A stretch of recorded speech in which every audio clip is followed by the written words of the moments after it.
Hello friends, ब्रह्मांड के अंधेरे और रहस्यमय दुनिया में आपका स्वागत है।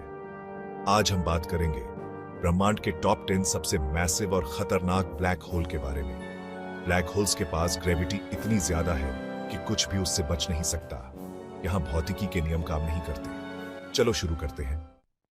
हमारी लिस्ट में सबसे ऊपर है TON 618। ये बहुत ही ज्यादा चमकदार क्वासर है। ये इतना बड़ा है कि ये ब्लैक होल को भी छोटा दिखाता है। ये हमारे सूर्य से 66 अरब गुना ज्यादा भारी है। TON 618 इतना तेज चमकता है कि पूरी आकाश गंगा भी इसके आगे फीकी लगती है। इसकी चमक अरबों सूर्यों के बराबर है।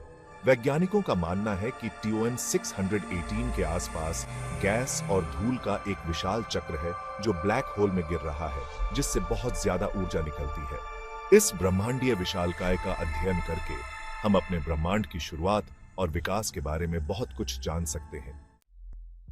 दूसरे नंबर पर है IC 1101। ये एक बहुत बड़ा ब्लैक होल है जो एक अंडाकार आकाश गंगा के बीच में स्थित है। यह पृथ्वी से लगभग 1 अरब प्रकाश वर्ष दूर सर्पेंस तारामंडल में है। IC 1101 के आकार की कल्पना करना बहुत मुश्किल है। अगर इसे हमारे सौर मंडल में रखा जाए तो यह प्लूटो के कक्षा से भी बहुत आगे तक फैला होगा। माना जाता है कि यह अरबों सालों में आकाश गंगाओं के आपस में मिलने से बना है। जैसे जैसे आकाश गंगाएं टकराती हैं और मिलती हैं, उनके बीच वाले ब्लैक होल भी मिल जाते हैं। जैसे ही हम इन विशालकाय चीजों का अध्ययन करते हैं, हम अपने ब्रह्मांड की संरचना और उसके विकास को नियंत्रित करने वाले मूलभूत बलों के बारे में और अधिक जानने की उम्मीद करते हैं। अब हम फीनिक्स ए की तरफ चलते हैं। फीनिक्स क्लस्टर में फीनिक्स ए आकाशगंगा के केंद्र में एक सुपर मैसिव ब्लैक होल है जो पृथ्वी से लगभग 8.5 बिलियन प्रकाश वर्ष दूर है। इसका द्रव्यमान सूर्य से लगभग 100 अरब गुना अधिक है और यह ब्लैक होल कुछ आकाश गंगाओं से भी अधिक विशाल है।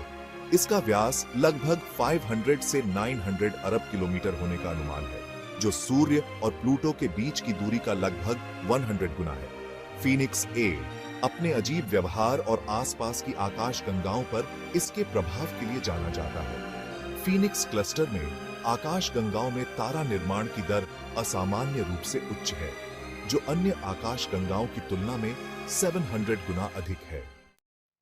अगला है SDSS J102325 31 + 514,251 यह बहुत ही दूर एक चमकदार क्वासर है जो शुरुआती ब्रह्मांड में पाया गया था।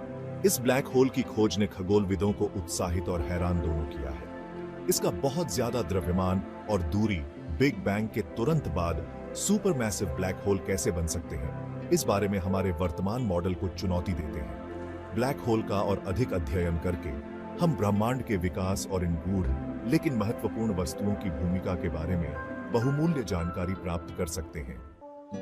अगला पड़ाव है होल्म 15A। यह पृथ्वी से लगभग 700 मिलियन प्रकाश वर्ष दूर आकाश गंगाओं के एबेल 85 क्लस्टर के केंद्र में स्थित है। होल्म 15A के ब्लैक होल को जो बात उसके विशाल आकार से अलग करती है, वह उसकी असामान्य रूप से धुंधली प्रकृति है, जहां आकाश गंगा बहुत चमकदार है। उसके विपरीत होल्म 15A का ब्लैक होल अपेक्षाकृत शांत प्रतीत होता है। होल्म 15A के ब्लैक होल का आगे का अध्ययन सुपरमैसिव ब्लैक होल और उनके मेजबान आकाश गंगाओं के बीच जटिल संबंधों में बहुमूल्य जानकारी प्रदान कर सकता है। अब हम OJ 287 पर एक नजर डालते हैं। यह एक ब्लेजर है जो पृथ्वी से लगभग 3.5 बिलियन प्रकाश वर्ष दूर स्थित है। OJ 287 खगोलविदों के लिए खास है क्योंकि इसकी चमक हर 12 साल में इंक्रीज हो जाती है। OJ 287 को ध्यान से देखने पर शोधकर्ताओं ने ब्लैक होल के द्रव्यमान और उनके कक्षीय पैरामीटर के बारे में पता लगाया है। अब हम H 1821 + 643 की यात्रा करते हैं। ये एक विशाल अंडाकार आकाशगंगा है जो पृथ्वी से लगभग 3.4 बिलियन प्रकाश वर्ष दूर आकाशगंगाओं के एक समूह के केंद्र में स्थित है। H 1821 + 643 ब्लैक होल खास है क्योंकि यह आकाश गंगा समूहों में ब्लैक होल के विकास के बारे में जानकारी प्रदान करता है। इसके जैसे समूह प्रमुख ब्लैक होल का अध्ययन करके हम इन ब्रह्मांडीय संरचनाओं के विकास और ब्रह्मांड के बड़े पैमाने पर संरचना पर उनके प्रभाव को बेहतर ढंग से समझ सकते हैं। अब हम S50014+81 की तरफ चलते हैं। यह एक और अविश्वसनीय रूप से चमकदार क्वासर है जो हमसे लगभग 12 अरब प्रकाश वर्ष दूर है। S50014+81 ब्लैक होल के बारे में सबसे खास बात है इसकी गति।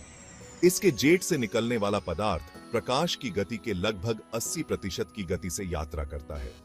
खगोलविद अभी भी इसके जैसे क्वासरों के पीछे की प्रक्रियाओं को पूरी तरह से नहीं समझ पाए हैं। जैसे ही हम ब्रह्मांड में गहराई से देखते हैं, हम S50014+81 ब्लैक होल जैसे और भी आकर्षक चीजों का सामना करने की उम्मीद कर सकते हैं। अब हम मेसियर 87 M87 नामक एक विशाल अंडाकार आकाशगंगा के केंद्र में जाते हैं, जो पृथ्वी से लगभग 55 मिलियन प्रकाश वर्ष दूर स्थित है। M87 को खास बनाने वाली चीज यह है कि यह इतिहास का पहला ब्लैक होल है जिसकी सीधे तौर पर तस्वीर ली गई है। EHT द्वारा M87 की छवि को कैप्चर करना एक बहुत बड़ी उपलब्धि थी, जिसने ब्लैक होल के बारे में हमारी समझ को बदल दिया। अंत में हम NGC 1277 पर आते हैं। यह पृथ्वी से लगभग 220 मिलियन प्रकाश वर्ष दूर पर्सियस तारामंडल में स्थित एक लेंटिकुलर आकाशगंगा है। NGC 1277 का ब्लैक होल अपनी आकाशगंगा के हिसाब से अब तक खोजे गए सबसे बड़े ब्लैक होल में से एक है। NGC 1277 का अध्ययन करके खगोलविद आशा करते हैं कि शुरुआती ब्रह्मांड में सुपरमैसिव ब्लैक होल के गठन और विकास के बारे में और जानकारी मिलेगी। ये थे ब्रह्मांड के शीर्ष 10 सबसे बड़े ब्लैक होल। ये विशालकाय, जो विशाल आकार और अकल्पनीय शक्ति के हैं, ब्रह्मांड की विशालता और रहस्य की एक झलक दिखाते हैं। ब्लैक होल के बारे में हमारे पास जितने उत्तर हैं, उससे कहीं अधिक प्रश्न हैं जो हमें और खोज करने के लिए प्रेरित करते हैं। देखने के लिए धन्यवाद। मिलते हैं अगले वीडियो में एक नए और रोमांचक विषय के साथ। Stay curious, stay cosmic.